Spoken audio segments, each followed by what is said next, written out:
నైరుతి బంగాళాఖాతంలో ఏర్పడిన దిత్వాహు తుఫాన్ ప్రభావం కొనసాగుతుంది. ఈ క్రమంలో ఆంధ్రప్రదేశ్లోని పలు జిల్లాల్లో ఇవాళ రేపు భారీ నుంచి అత్యంత భారీ వర్షాలు పడే అవకాశం ఉందని వాతావరణ శాఖ అధికారులు అంచనా వేస్తున్నారు. ఈ క్రమంలో 3 జిల్లాలకు రెడ్ అలర్ట్ జారీ చేశారు.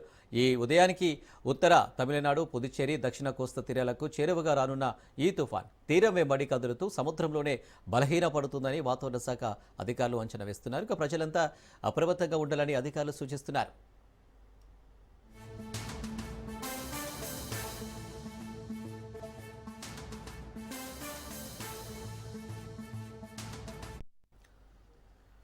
నైరుతి బంగాళాఖాతంలో ఏర్పడిన దిత్వాహ తుఫాన్ ప్రభావం కొనసాగుతుంది.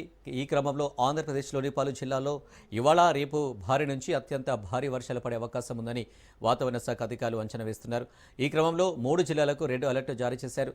ఈ ఉదయానికి ఉత్తర తమిళనాడు, పుదుచ్చేరి, దక్షిణ కోస్తా తీరాలకు చేరువగా రానున్న ఈ తుఫాన్ తీరం వెంబడి కదులుతూ సముద్రంలోనే బలహీనపడుతుందని వాతావరణ శాఖ అధికారులు అంచనా వేస్తున్నారు. ప్రజలంతా అప్రమత్తంగా ఉండాలని అధికారులు సూచిస్తున్నారు.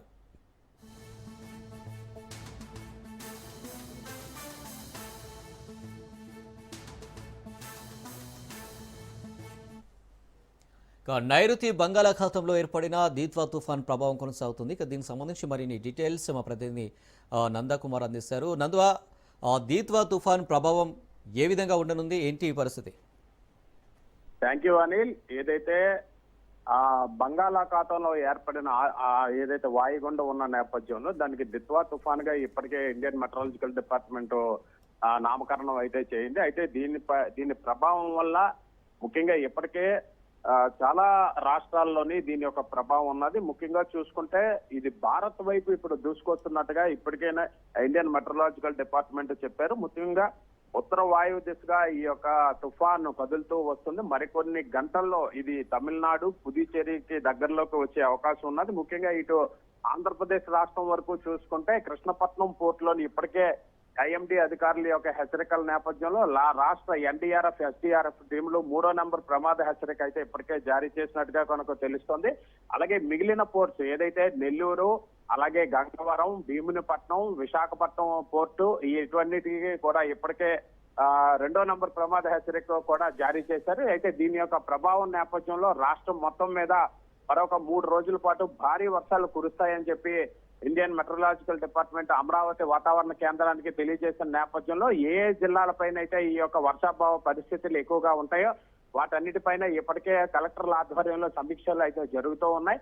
ముఖ్యంగా చూసుకుంటే ఏపీలోని దాదాపు 3 రోజుల పాటు ఈ యొక్క వర్షాలు పడుతున్న నేపథ్యంలో మనకున్న సమాచారం మేరకు, అలాగే ఐఎండీ హెచ్చరికల మేరకు దక్షిణ కోస్తా రాయలసీమ జిల్లాల్లో అంటే ముఖ్యంగా చూసుకుంటే ఇటు నెల్లూరు, కడప, అలాగే కర్నూలు, ఈ తిరుపతి ఈ జిల్లాలకైతే భారీ వర్షాలు కురుస్తాయని ఇప్పటికే తెలియజేశారు. ప్రజలందరూ కూడా అప్రమత్తంగా ఉండాలని చెప్పారు.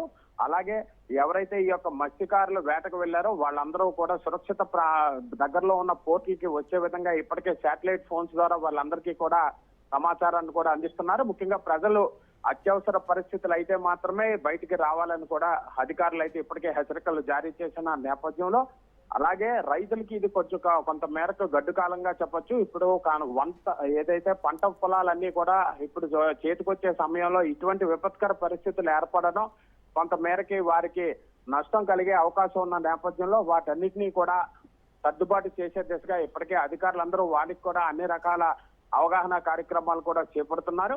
ముఖ్యంగా లోతట్టు ప్రాంతాల్లో ఉన్న ప్రజలందరినీ కూడా సురక్షిత ప్రాంతాలకు తరలించే విధంగా, ఎందుకంటే దాదాపు అన్ని పోర్టులో కూడా 2వ నెంబర్ ప్రమాద హెచ్చరిక జారీ చేసిన నేపథ్యంలో ఆ యొక్క సముద్ర తీరాలకు దగ్గరలో ఉన్న మత్స్యకార గ్రామాలందరికీ కూడా వాళ్ళందరినీ కూడా పునరావాస కేంద్రాలకు తరలించే దిశగా కూడా ప్రయత్నాలు చేస్తున్నారు. అయితే ఎక్కడైతే ఏ జిల్లాలపైన దీనిపై ఎక్కువగా ప్రభావం ఉంటుందో వాటన్నిటి దగ్గర ఇప్పటికే ఎన్డీఆర్ఎఫ్, ఎస్డీఆర్ఎఫ్ సంబంధించి బృందాలు కూడా పర్యవేక్షిస్తున్నాయి. అయితే విండ్ స్పీడ్ మనకున్న అయితే ఐఎండీ అధికారులు ఇచ్చిన ఆదేశాల మేరకు దాదాపు 55 కిలోమీటర్ల మేర ఈ యొక్క విండ్ స్పీడ్ ఉన్న నేపథ్యంలో సముద్రం కూడా కొంత మేరకు రఫ్ గా ఉంటుందని తెలియజేసిన నేపథ్యంలో మత్స్యకారులందరూ కూడా ఎటువంటి పరిస్థితుల్లో వేటకి వెళ్ళకూడదు. అలాగే వెళ్ళిన వాళ్ళందరూ కూడా సురక్షితంగా దగ్గరలో ఉన్న సీపోర్ట్లకి వచ్చే విధంగా కూడా అన్ని రకాలుగా ఏర్పాట్లు చేశారు. అలాగే ఉత్తరాంధ్ర జిల్లాల్లోనైనా విశాఖపట్నం, శ్రీకాకుళం, విజయనగరం వీటికి కోస్టల్ కారిడార్ దాదాపు 32 కిలోమీటర్ల మేర ఉన్న నేపథ్యంలో ఇక్కడ మత్స్యకారులందరికీ కూడా ఇప్పటికే మత్స్యశాఖ ఆధ్వర్యంలోని ఎప్పటికప్పుడు సూచనలు అయితే ఇస్తున్నారు. అలాగే లోతట్టు ప్రాంతాల ప్రజలకు ఎవరికైనా ప్రాబ్లం ఉన్నట్టయితే ఇమీడియట్ గా కంట్రోల్ రూమ్స్ కి ఏర్పాటు చేసి వాటికి సమాచారం అందించే దిశగా ప్రయత్నాలు కూడా చేస్తున్నారు. అయితే రాయలసీమ ప్రాంతాల్లో ఉన్న ఈ కడప, కర్నూలు, చిత్తూరు జిల్లాలకైతే అధిక వర్షాభావం పరిస్థితులు ఉన్నాయి. అలాగే ఇండియన్ మెట్రలాజికల్ డిపార్ట్మెంట్ నిన్న ఇచ్చిన హెచ్చరికల్లో దాదాపు వీటికి ఫ్లడ్స్ వచ్చే అవకాశం కూడా ఉన్న నేపథ్యంలో అక్కడ ఉన్న ఏవైతే ఈ యొక్క రివర్స్ ఉంటాయో వాటన్నిటి ఇన్ఫ్లో అవుట్ఫ్లో కూడా తీసుకుంటున్నారు. ఇరిగేషన్ డిపార్ట్మెంట్ కి సంబంధించి అధికారులు 24/7 వాటన్నిటిని కూడా పూర్తిగా మానిటర్ చేస్తూ ఎప్పటికప్పుడు ఉన్నతాధికారులకి అన్ని రకాల సమాచారం అందిస్తున్నారు. ఎందుకంటే అక్కడ ఉన్న వాటర్ తాలూకా గ్రావిటీ ఇన్ఫ్లో ఏ విధంగా ఉంటది, అవుట్ఫ్లో ఏ విధంగా ఉంటది, దాని చుట్టుపక్కల ఉన్న పంట పొలాలకు ఏమైనా ఏర్పడే అవకాశం ఉన్నదా, వీటన్నిటిపైన రైతులకి అవగాహన కలిగించే దిశగా కూడా ప్రయత్నాలు చేస్తున్నారు Anil. Right Nandakumar, thank you.